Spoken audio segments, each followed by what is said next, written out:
দোয়া কবুলের ক্ষণে করি মোনাজাত, আমার মাকে প্রভু দাও জান্নাত, আমার মা জননীকে দাও মোনাজাত।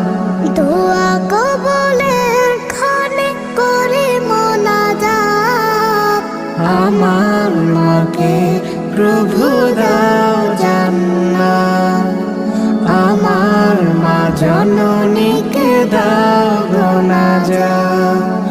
মাসের সেরা মাস এলে রমজান,